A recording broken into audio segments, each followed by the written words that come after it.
Good afternoon, everybody. I just want you to close your eyes for a minute.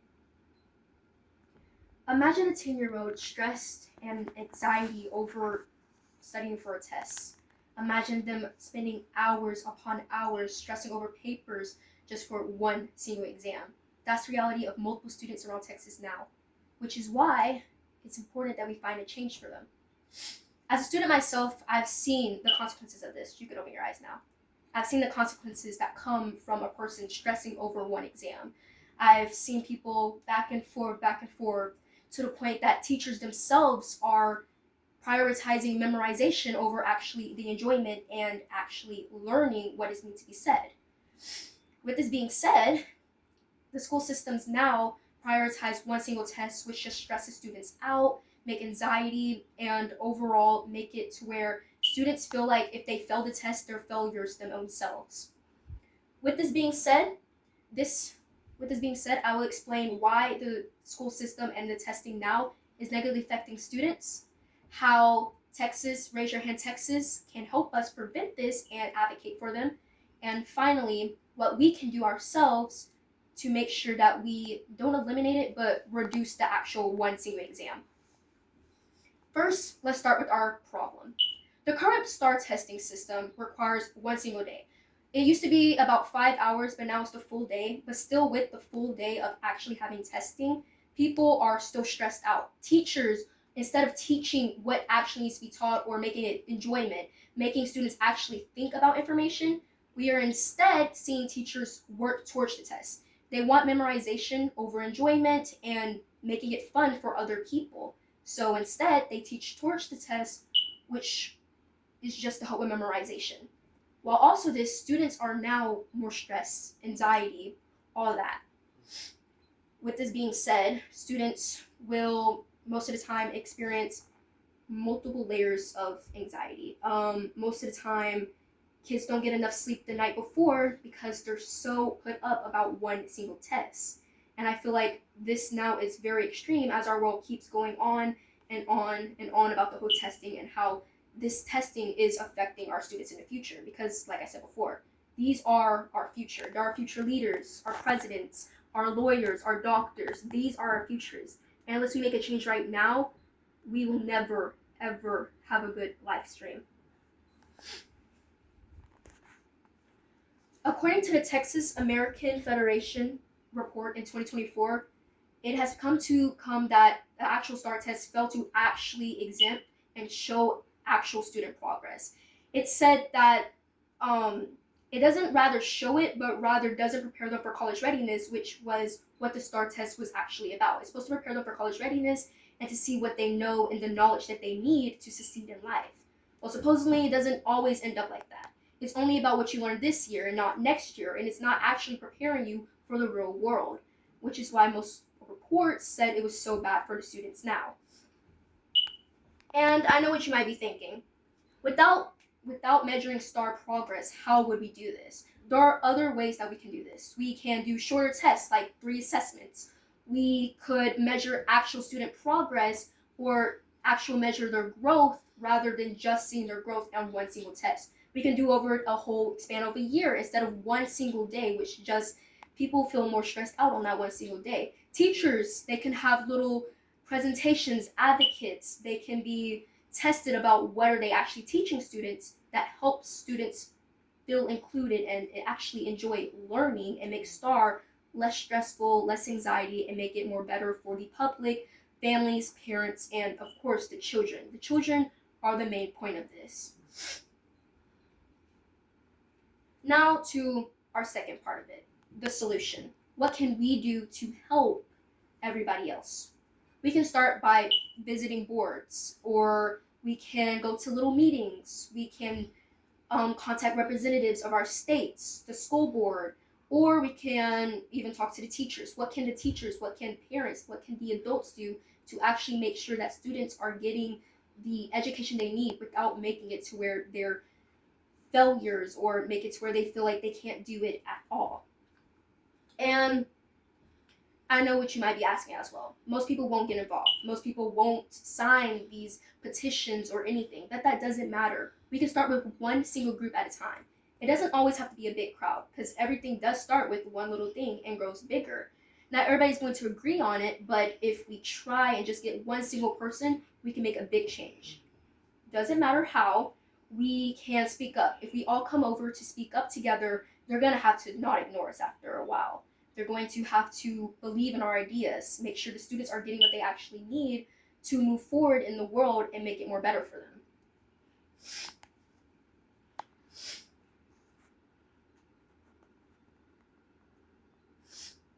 With this being said,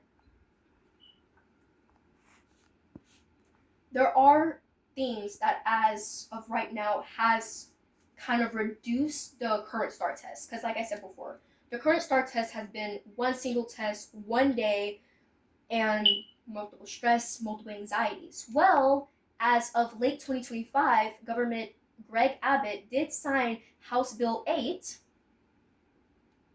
which just says, like, hey, we're reforming the testing into 3 singular tests, 3 short tests that instead of stressed out, people are more likely to do it as it's shorter, less questions. Like, who wants a 60 question test in one day?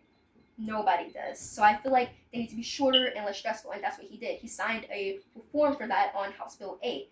And as of right now, it is going into effect in the early 2026 and to be fully implemented in 2027 to 2028. So yes, there has been stuff that is already changing in our society. Of course, like I said before, it's going to take time, but if we start small, we can make it bigger as of the 2027-2028 school year. Which leads me to my next point. According to the Charles Butt Foundation report of 2023,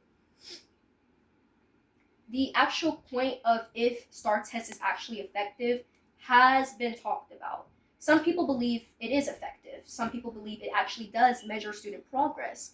Others, not so much. Some people think that these tests don't actually measure anything at all, and it's negatively impacting the students and the adults in our society and our communities and the testing system altogether. So according to the Charles Butt Foundation, they don't feel that it's actually as effective, and they're working to improve and build upon this, which is why they founded the Raise Your Hand Texas nonprofit foundation. Which what the Raise Texas Foundation does is advocate for teachers and students alike. They want students to get what they need. They want students to be confident in their learning abilities, to feel that they can actually compete and do something that they like and enjoy without feeling the pressure to pass or fail a test.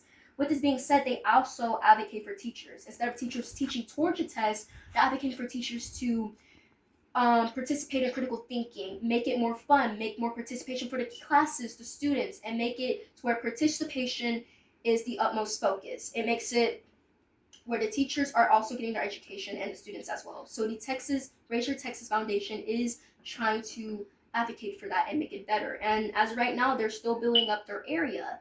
They're making sure that students are getting what they need. They're making sure that teachers are getting what they need. And they want to build a way to not really eliminate testing, but just reduce it. We don't want to fully eliminate testing. We still do need testing in some sorts. I just feel like, and I feel like a lot of people might feel like that this one single test is not the way to go. And the Raise Your Hand Foundation also supports this, and they want to reduce the whole testing system to one singular test, as also the House Bill 8 has afforded and everything. Now, let's go to our last part of this. Like I said before,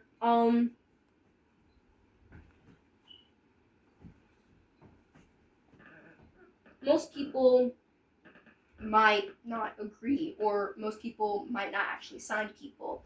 It's better if we all work together. We can go smaller into bigger groups, and I feel like that's very important. As we wrap this all up, I just want you to close your eyes one more time. I want you to imagine where students are happy to learn. I want you to imagine where students, instead of feeling fear of learning something new or taking one singular test, are instead proud of their accomplishments. I want you to imagine the teachers being happy to teach students to be better than what they were before. I want you to imagine the teachers, instead of teaching towards the test, teaching to where it's enjoying to the children and everyone around.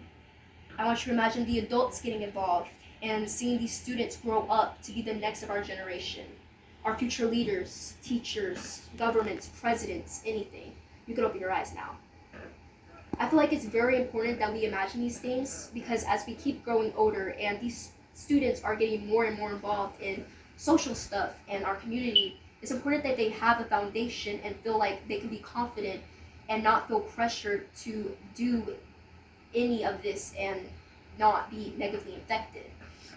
With this being said, I also feel like that with the new teaching system and the whole new testing system that they're involving in, with the House Bill 8, with the 3 assessments instead of one big exam, it's also important to remember that this is all for the students after all. Of course, the teachers are important, but at the end of the day, this is for the students. What we do is affecting our students now and in the future, and for anybody else that comes after them. So I feel like we really do need to figure out better ways for our children and our future generations to feel confident in their abilities and feel like they are not failures just because of a single test. And as we grow, and of course our society keeps building, I want people to remember that yes, it is a score, but the students aren't the score themselves. That does not make you believe what they are. The score doesn't control the student controls it. And I feel like as we grow older, we need to remember that students are not just a score on a paper. There are governments, there are leaders, and what we do now will help them in the future. They are our future generation. So whatever y'all believe, whatever y'all think, I want y'all to remember that to work towards student engagement, to help them out, and make sure that we help our future generations in the future. These were my QR codes. Not my QR codes. Here goes one of them. Can you see it? Mm-hmm. Here goes one of them right here. And then here goes the other one. I'm not sure if they're in the right order, but. And then this was my conclusion when I'm filling. And yes, that's everything. If you can show the camera woman. She was also my audience member. Thank you. And that's everything.